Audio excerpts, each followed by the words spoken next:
Hola amigos, ¿qué tal? Bienvenidos a esta nueva emisión de Diálogo. Un saludo cordial desde Beijing, soy Jia Jiabin. Las relaciones diplomáticas entre China y México han transcurrido durante medio siglo. Y si miramos en retrospectiva para explorar los primeros contactos entre los dos países, esto data desde las rutas marítimas de hace 500 años, por las que la seda y porcelana de China llegaron a México, con lo que también iniciaron los intercambios culturales y humanos entre las dos civilizaciones. Al hablar de los intercambios culturales, no podemos dejar de mencionar a una sinóloga mexicana. En los años 60 del siglo pasado, por curiosidad e interés, ya comenzó sus primeros contactos con el estudio de la cultura de China, sin imaginar que esto se convirtió en una causa de décadas para ella. Se trata de la señora Flora Botton, profesora e investigadora en el área de China del Centro de Estudios de Asia y África del Colegio de México. Con motivo de la llegada del 50 aniversario de las relaciones entre China y México, nuestro corresponsal Miriam Rascol hizo una entrevista a la señora Botton para conocer su opinión sobre la cultura, la historia, la filosofía y la sociedad de este país asiático. Veámosla. Bienvenidos a una emisión más de Diálogo de CGTN. Yo soy Miriam Rascol y estoy bien acompañada de todo un personaje. Podemos decir que de toda una institución en nuestro país y también en América Latina de estudios sobre China. La profesora Flora Botton. Flora, bienvenida. Muchísimas gracias, Miriam. ¿Cómo estás? Pues muy contenta de estar aquí, te agradezco tu invitación. Mira, Flora, un poco el pretexto de invitarte son los 50 años, ¿no?, de estas relaciones diplomáticas de China y México. Pero antes de todo esto, nos gustaría saber, ¿de dónde surge esta inquietud, este gusto por la cultura china? Bueno, Miriam, yo de China no sabía mucho. Sabía lo que todo el mundo sabe, China es un país lejano, en fin, todo lo que se hable sobre esta lejanía que se hizo mucho más cercana por una revolución que nos entusiasmó a todos los que éramos jóvenes. Entonces, bueno, yo era bastante chica cuando comenzó la revolución, pero, en fin, nos fuimos nutriendo con esa idea del ideal de un cambio tan enorme. Pero de China misma sabía poco, había leído novelas de Pearl Buck y además había leído El segundo sexo de Simone de Beauvoir, pero también Simone de Beauvoir escribió un libro sobre las mujeres chinas que se llama La larga marcha, y eso me entusiasmó muchísimo, pero eso hasta allá era mi conocimiento de China. Sin embargo, en un momento dado, yo estaba en una encrucijada en mi vida en donde yo había estudiado filosofía, tenía ya una maestría en filosofía, comencé muy joven a estudiar en la universidad y estaba en una encrucijada queriendo seguir estudiando, pero sin los medios para hacerlo. Y un amigo en el Colegio de México me avisó que había unas becas ofrecidas por UNESCO en donde se invitaba a estudiantes que tuvieran por lo menos una licenciatura a solicitarlas para estudiar estudios orientales. En esa época, en fin, todavía se hablaba de Oriente, a pesar de que sabemos perfectamente ahora que estamos más bien, Oriente es Occidente para nosotros. Exactamente, bueno, sí, es un constructo, pero en fin. Pero eso era copiando la School of Oriental and African Studies de la Universidad de Londres. Entonces, bueno, ¿en qué consistía eso? Uno podía escoger un área y un idioma. Era China, Japón, Medio Oriente, India. Y este amigo que me avisó de esas becas sabía mi situación en que estaba yo buscando alguna manera de seguir estudiando. Me dijo, ¿por qué no solicitas una beca? Cosa que hice. O sea que yo te diría que mi relación inmediata con China fue más bien un matrimonio de conveniencia que se volvió un matrimonio de mucho amor. Por supuesto, o sea, fue solamente, digamos, que la entrada a esta relación, ¿no? este sentir, esta inquietud tuya de seguir continuando tus estudios. Estudios que la verdad nos han nutrido a todos los que nos gusta y amamos la cultura china, Flora. Pero bueno, antes de todo esto, gracias por contarnos acerca de cómo inició, ¿no? De cómo inició tu relación. Y ahora sí, ya de bote pronto, ¿cómo calificarías, cómo ves estos 50 años, que de hecho se cumplen el próximo 14 de febrero? Sí.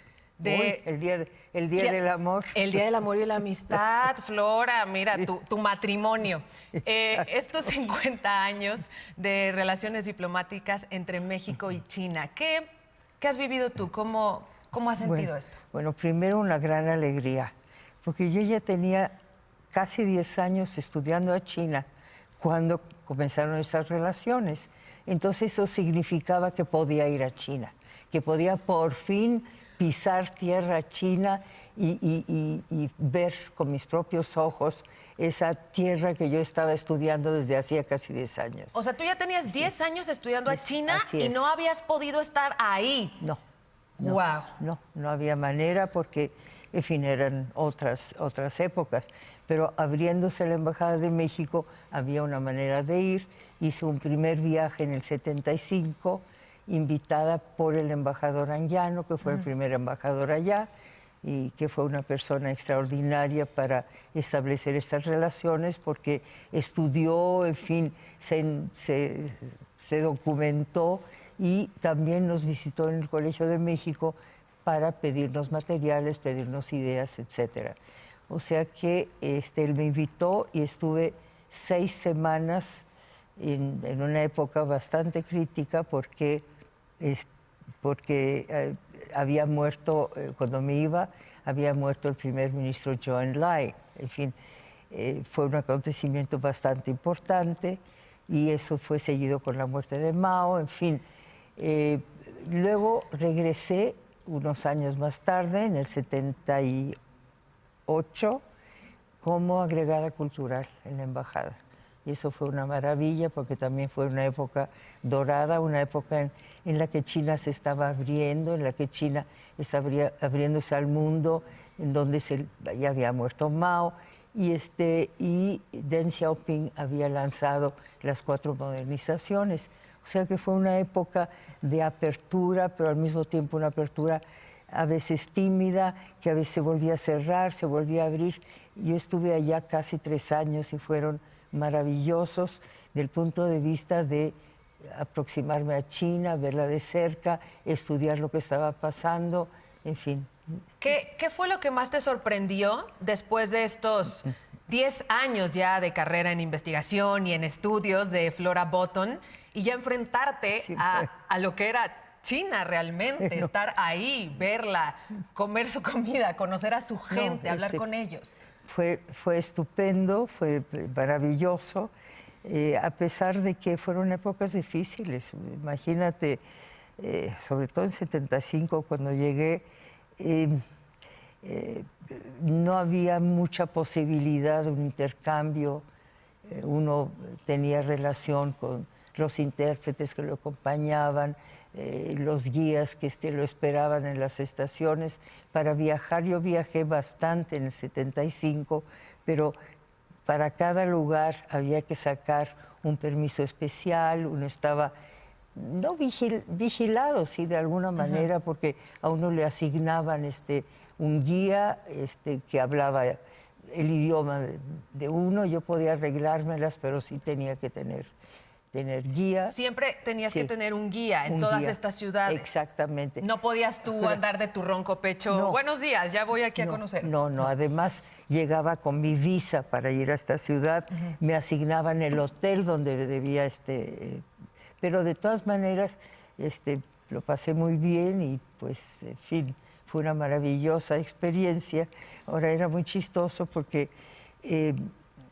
me esperaban, digamos, en una estación X en Xi'an y mi nombre chino es Bai Peilan y tenían mi nombre chino, entonces pues veían en el andén a ver dónde estaba Bai Pei Lan y no encontraban a Bai Pei Lan. Pues, ¿dónde está?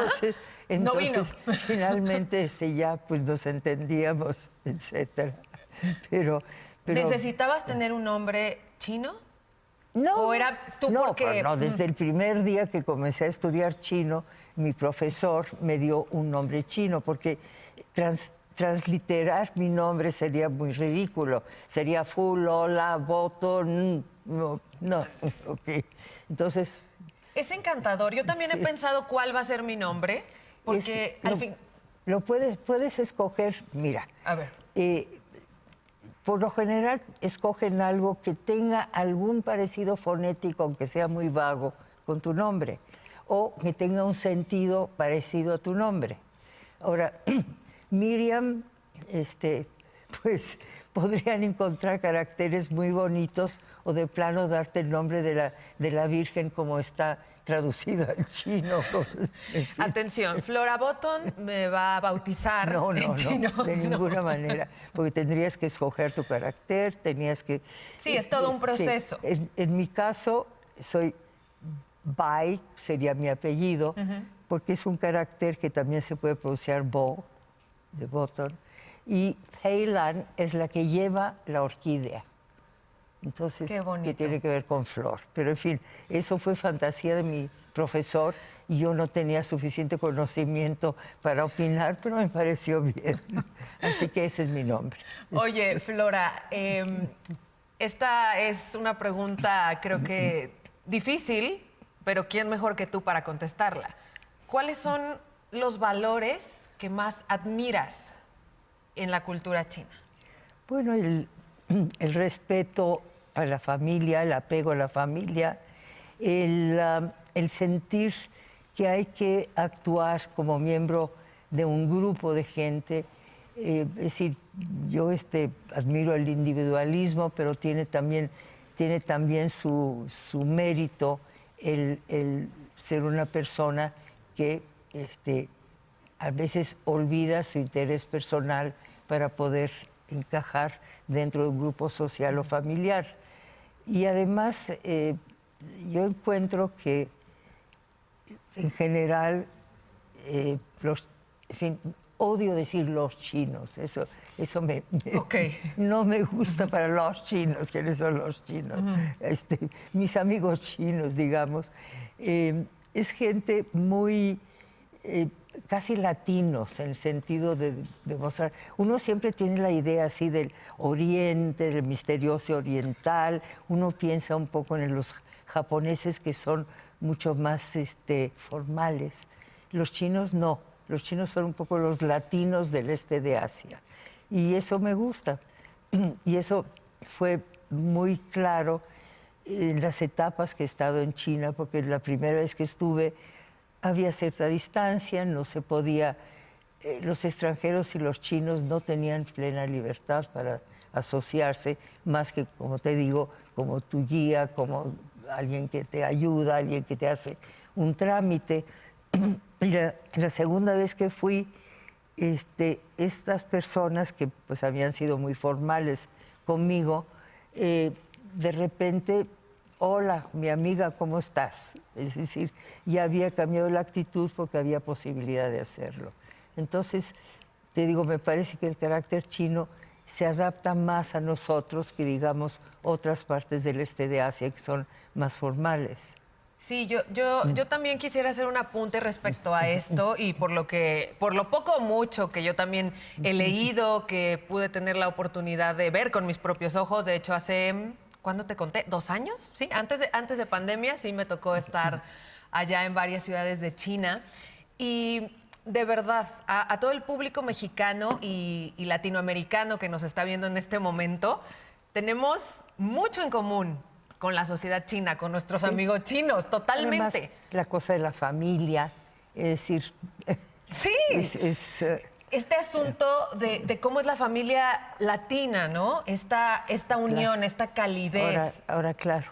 Ahora, tanto la familia latina como la china están pasando también por una crisis. Es decir, en China se ha agudizado el cuidado de los ancianos, por ejemplo, con las políticas de un solo hijo que rigieron durante muchísimos años y ahora apenas se están de alguna manera haciendo menos estrictas. Resulta que si uno tenía un solo hijo y ese hijo único se casaba con una hija única, entonces había una pareja con 4 ancianos a quienes cuidar. Entonces faltaba también la infraestructura para poder ocuparse de los viejos. Entonces sí hubo una crisis en ese sentido que supongo que la están tratando de obviar, pero en fin. Y en México también vemos que de repente hay quejas de que a los ancianos a veces se les abandona con todas las dificultades de la vida actual, eso de asumir una responsabilidad para padres mayores se está volviendo un poquito menos obligada y estricta. En fin. Pues ya veremos cómo evolucionan estos dos fenómenos. También en algunas cápsulas que estamos haciendo para otros proyectos con China, escucho a colegas más o menos de mi edad decir que ya muchos no desean tener hijos o que a pesar de que fueron hijos únicos, también quieren seguir teniendo solamente un hijo. Sí, porque se ha vuelto muy caro tener hijos. ¿Por qué? Porque en China un enorme valor es la educación, y siempre lo ha sido. Entonces, educar a un hijo cuesta. Claro. ¿Okay? Cuesta porque cuestan las colegiaturas, cuesta una buena escuela, cuesta comprarle un piano para enseñarle a tocar piano, en fin. Entonces, con uno, pues uno se las arregla, pero tener varios, entonces mucho más caro y mucho más difícil. Y además, muchas mujeres se casan ya no tan jóvenes, tienen carrera, no quieren llenarse de hijos, en fin, hay muchísimas razones.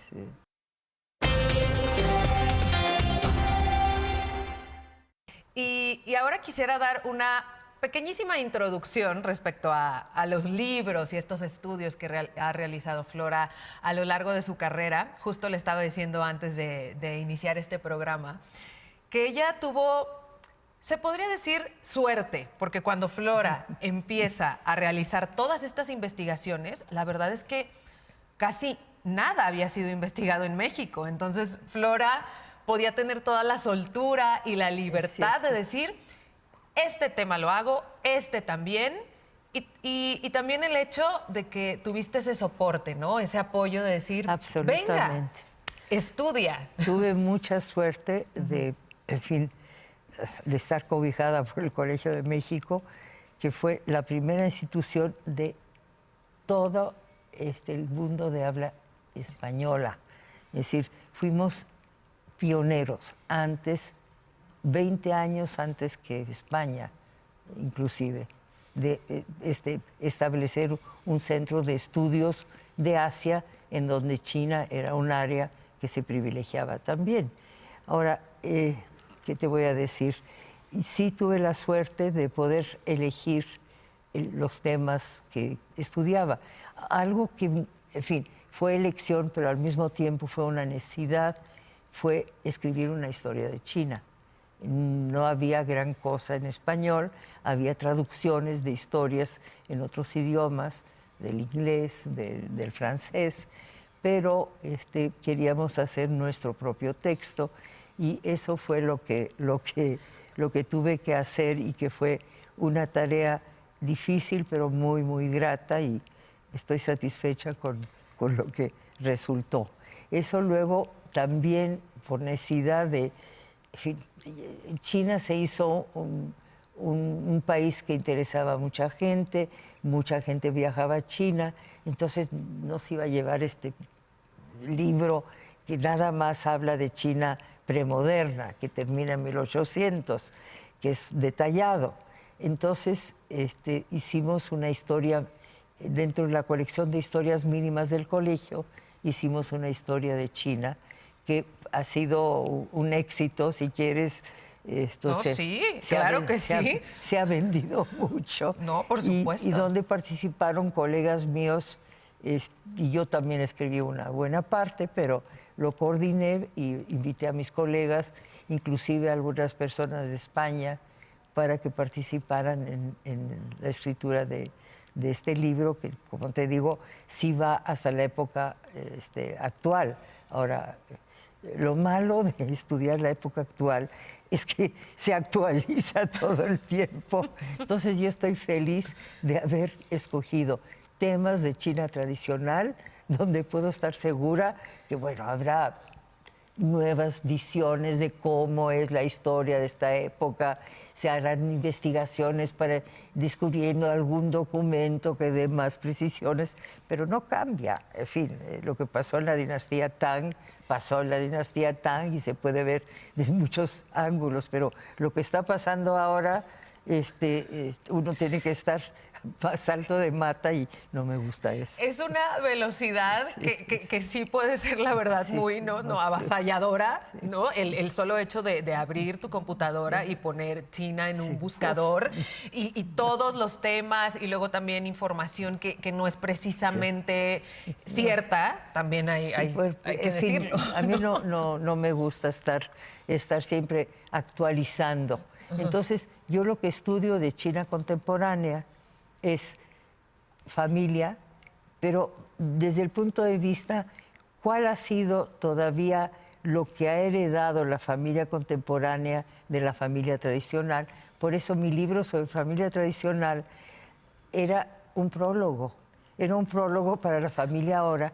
Tuve la suerte de hacer una investigación en China misma, con entrevistas, cuestionarios, en fin, es muy largo para explicar, pero tuve esta oportunidad cuando había una apertura en China justo antes del 89, el 88. Entonces, eso iba a ser una introducción, pero la introducción se hizo un libro. ¿Okay? ¿Por qué no? O sea que escribí el libro con un colega mío que me acompañó a China y después de eso escribimos muchísimos artículos basados sobre esta investigación que hicimos en el campo. Pero, en fin, eso... ¿Cuál podemos decir que es la etapa favorita de Flora Botton hablando sobre la historia de China? Bueno... Todo te gusta, lo sabemos, me gusta Flora, todo, pero me parece importantísimo conocer la dinastía Zhou, que es larguísima, va desde el siglo X o XI antes de nuestra era hasta el siglo III antes de nuestra era. Imagínate cuántos siglos son, pero allá se plasma todo lo que es la civilización, la cultura china. Es cuando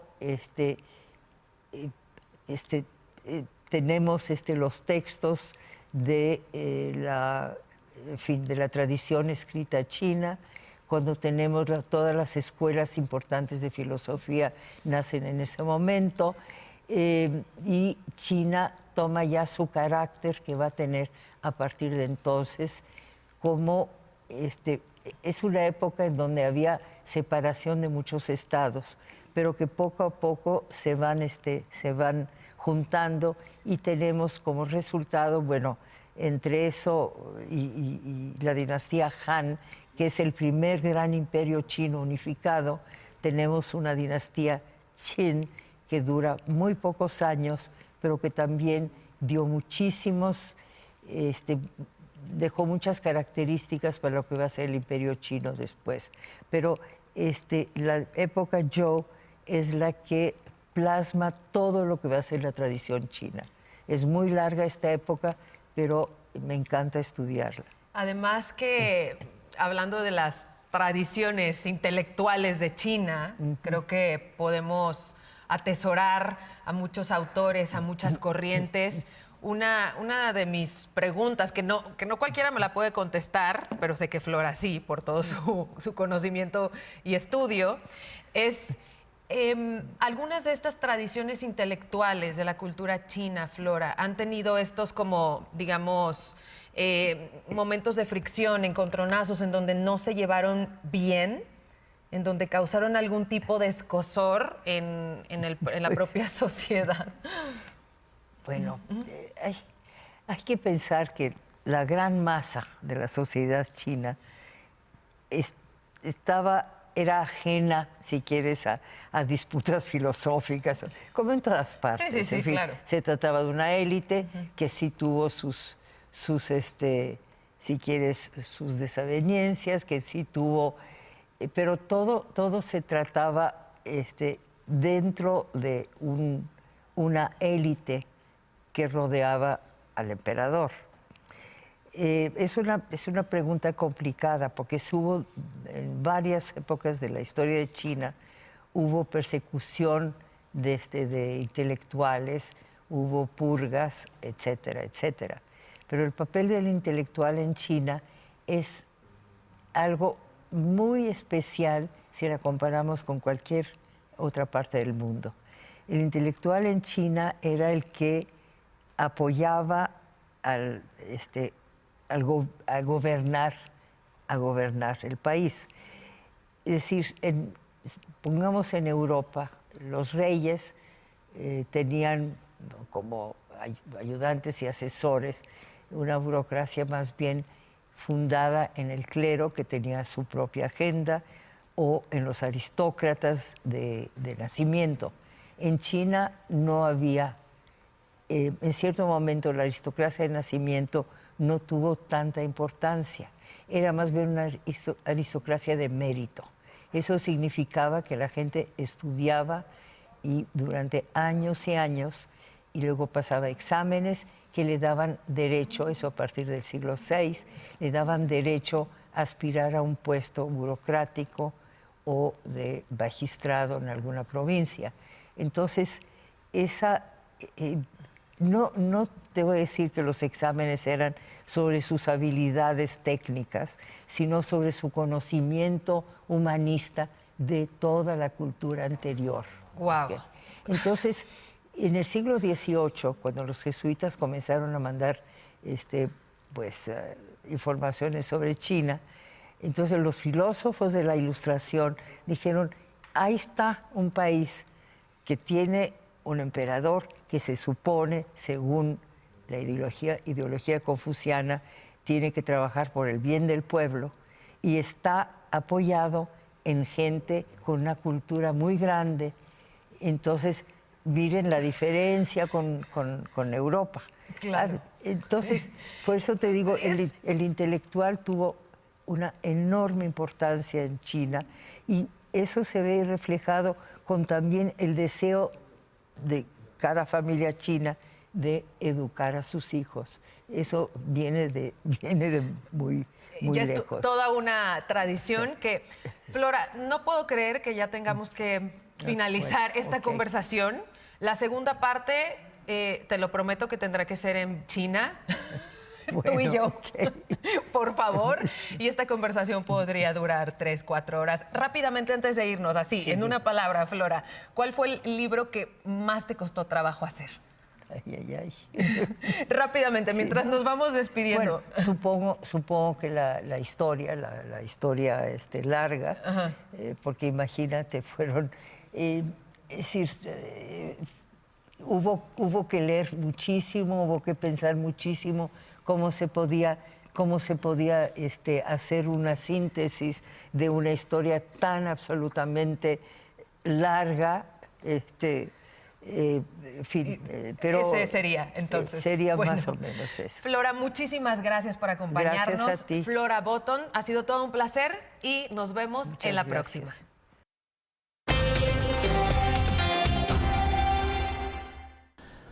Bueno, con esto terminamos esta emisión de Diálogo de CGTN en español. Gracias por sintonizarnos y les invitamos a continuar disfrutando de los programas de CGTN en español.